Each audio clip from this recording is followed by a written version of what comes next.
Hello mga katutot ka-DIY, kumusta po kayo? Sana po ay nasa mabuti kayong kalagayan sa mga oras na ito. Ano po, on this episode na ating po pag-uusapan ito pong ating DC motor ng electric fan na medyo 24/7 pong ginamit at nag-init at medyo hirap pa po siyang umikot. Kaya po itong tip po ng ating adapter ay medyo nalusaw. Insulation po niya, kaya po nagka-problema. Pero papalitan po natin itong isa pong ating adapter tip.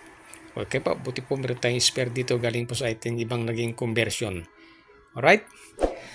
So, yan po siya. Yan po yung nag-init. Dahil po sa 24/7 nga pong ginamit at hirap pa pong umikot. So, dito po siya nakabit sa may potentiometer.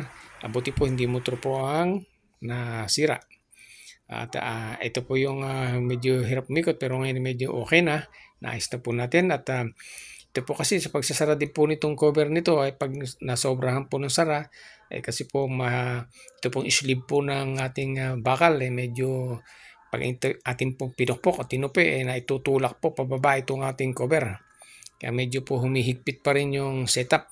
At pag humigpit ang setup, mahirapan po umikot yung ating pong rod o yung ating pong fan. Kaya nahihirapan po siya. So yan po, gagawin po natin siya ng paraan mamaya para madali po siyang maitupi at hindi po maitulak yung ating cover.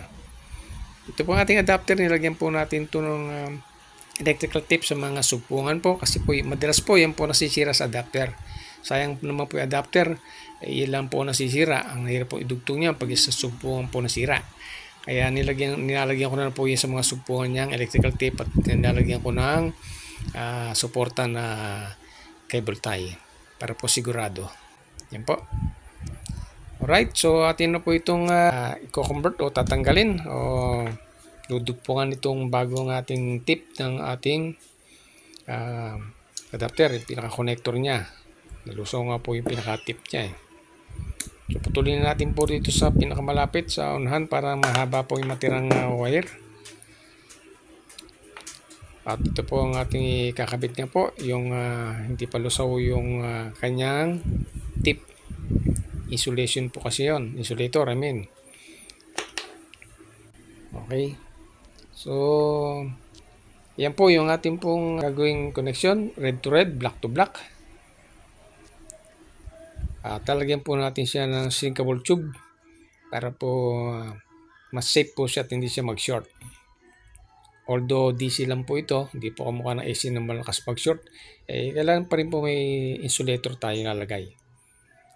So, ang kakabit po na, Y connection po gagawin natin, Y, yung isang linya niya, atin pong kakabitin at yung isang linya, ganun din po. At saka natin pagsasamahin yung dalawa na yan. Saka natin ikutin. Yan, at saka natin ibabalik sa kanyang linya. At atin pong paikutin ulit. Okay, yan. Para ho mahigpit. Okay. At hindi na po natin kailangan i-solder.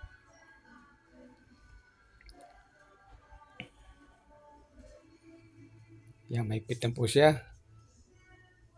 Kami lalagyan po natin yan ng electrical tape para po maging mas presentable at matibay.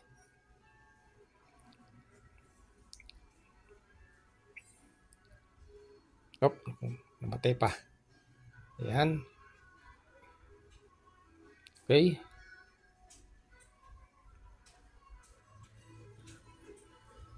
Okay, yan po. Okay na siya. Ngayon, itatry na po natin. Tingnan natin kung gagana na.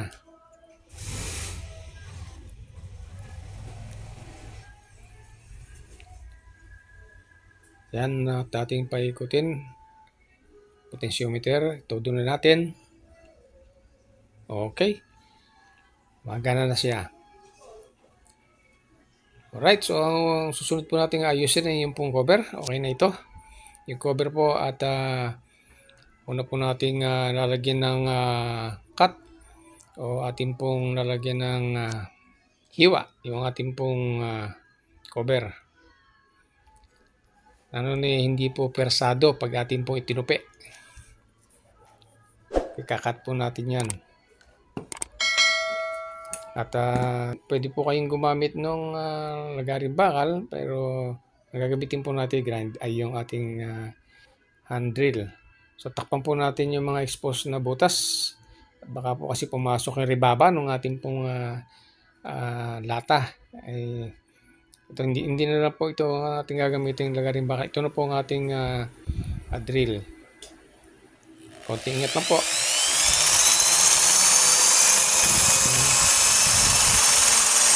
Konting ingat lang siya.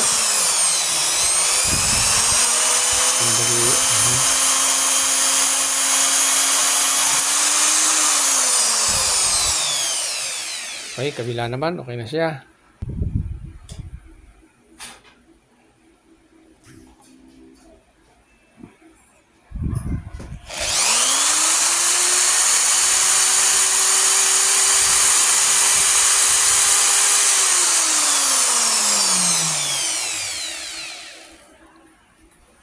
Alright, okay na. Lalagyan na natin siya ng cut dito sa sleeve para madali po siya natin itupi. Yung mga, yan po, nakita nyo may mga cut na siya.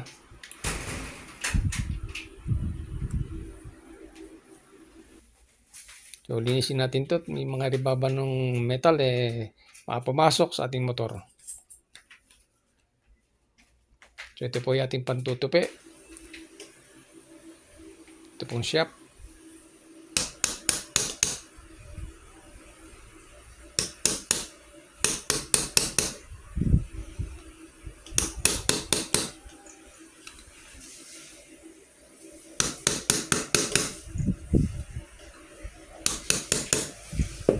Alright. Okay na po. Maganda na yung kanyang kapit. Maganda yung lock niya. Yan gagawin natin sa iba pa. So yan po, naayos na natin.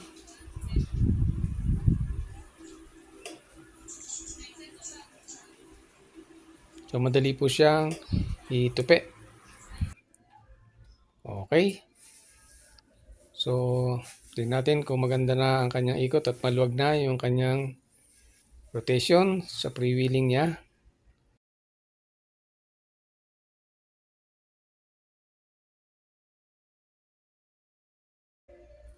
Okay, i-on natin. Ilaw, pag umilaw yun, naka-on na. Ayan. Okay, sagad natin itong potentiometer. Okay na siya. Okay na po.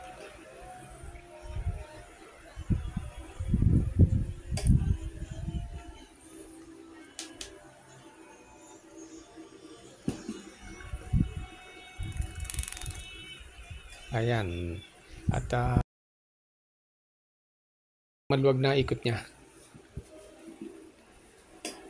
Tatagal na siya ngayon.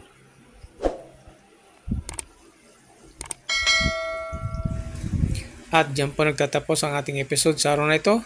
At kung inyo pong naibigan, at paki-like na lang po at pakidamay na din po ang subscribe button bilang suporta po sa ating channel. At paki-hit na din po ang notification bell para po maging updated po kayo sa susunod ko pa po mga videos. Hanggang sa muli, bye-bye and God bless us all. Ingat po palagi. Paalam!